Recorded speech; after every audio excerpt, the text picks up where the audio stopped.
عاوز اقول لك يا برنس اللي احنا معانا شويه اخبار على النادي الاهلي هتعجبك جدا. وفي البدايه كده بسم الله الرحمن الرحيم، اخبار بتقول ان عوده سيد عبد الحفيظ من تاني الى الجهاز الفني بتاع كولر، وبيقول لك برضو ان كولر مش عاوز كابتن بيبو في الجهاز الفني.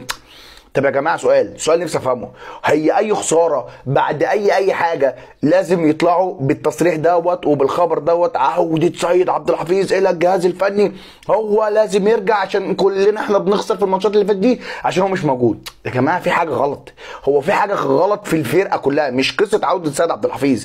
ولكن لو هتقول لي عاوزه يرجع اقول لك هيرجع، ده من احسن مديرين الكره يعني. والخبر الثاني في النادي الاهلي هو الصفقات يا برنس، ودوت المدافع الجزائري يا برنس لاعب الاتحاد العاصمه يا برنس، وهو مدافع وبنسبه 80 90% كده. الاخبار اللي بتاكد هناك في الجزائر وهنا في مصر ان هو ده اللي بيقترب من النادي الاهلي، اللي النادي الاهلي يجيبه في الصيف اللي جاي يا برنس، عشان حرفيا احنا عندنا كوارث في الدفاع، حرفيا احنا عندنا مشكله في الدفاع. فكولر عاجبه اداء يا برنس لاعب الاتحاد العاصمه، وبيقول لك ان هو مدافع كويس جدا بيبني الكره من تحت، من اللعيبه اللي كولر بيحبهم، وهدينا هنشوف. ولكن يعني يعتبر دوت من اول صفقات النادي الاهلي في الموسم الجديد لغايه دلوقتي، يعني ضمن الاخبار انا بقول لك لغايه دلوقتي. هو ده انت ما تفهمش هو حظ ولا احنا سمعتنا اللي زي الزفت ولا ايه؟ انا مش عارف. قصه ان عوده شكري الى النادي الاهلي وبعد ما اسمه ارتبط بان النادي الاهلي فعل خلاص بند الشراء او بند العوده الى النادي الاهلي في الموسم الجديد، يعني الاخبار اللي طلعت النهارده او امبارح بتاكد ان محمد شكري جاله رباط صليبي. كده تعرف ان خلاص هو على اعتاب النادي الاهلي. اول لما تعرف ان هو اتصاب تعرف يا باشا ان خلاص رجل بره ورجل جوه في النادي الاهلي. ما هو خلاص، ما هي دي سمعتنا يا بيه. ما هو اي لعيب لو هو مكسر الدنيا بره بيجي عندنا بيتصاب، بيجي عندنا بيحصل كوارث.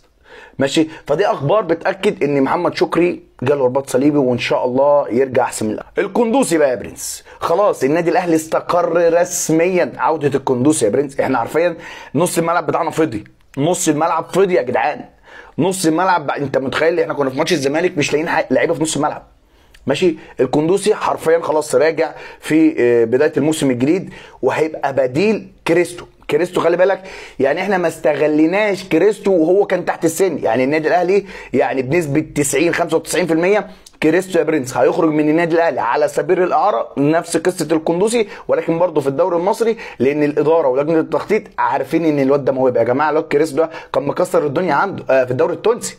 ماشي، القندوسي خلاص يعني بنسبه كبيره راجع النادي الاهلي في الموسم. ونختم بقى بالاثنين دول طاهر وعلي معلول يا برنس. نبدا بطاهر. خلينا نتفق ان في بدايه الموسم ده اداؤه حبه فوق وحبه تحت، ولكن في الفتره الاخيره هو حبه تحت بس. طاهر من اللعيبه اللي كنا يعني هو كان في المقاولين كان مكسر الدنيا وكنا نفسنا ان هو يجي النادي الاهلي. تمام، طاهر من اللعيبه اللي كنا قايلين هو ده هيكون بديل رمضان صبحي، هو ده اللي هيكسر الدنيا. ولكن ما تفهمش طاهر ايه اللي حصل له، ما تفهمش طاهر دخل في دوامه غريبه جدا انت مش فاهمها. طاهر من اللعيبه الجامده جدا قسما بالله، ولكن يعني بنسبه 90% طاهر خارج النادي الاهلي في الموسم الجديد. اما معلول يا برنس، يعني علي معلول دلوقتي رجل بره ورجل جوه في النادي الاهلي. ليه؟ قول لي ليه؟ لان يا برنس علي معلول لغايه دلوقتي انت مش عارف هو هيجدد ولا مش هيجدد مع النادي الاهلي. ان علي معلول هو رافض ان هو يخفض الراتب بتاعه، وهو عاوز راتب اعلى من الراتب اللي هو بياخده. وعارفين لو هو خد اللي هو عاوزه هو هياخد مبلغ خرافي، يعني 70 80 مليون جنيه. ولكن القصه واقفه هنا ان علي معلول بيقبض بالدولار، فالقصه بعد تعويم الجنيه فده بقى موضوع، يعني ده حرفيا بقى موضوع. ماشي يا برنس، ولكن خلاص دي الاخبار بتاعتنا. ما تنساش اللايك بتاعك. سلام.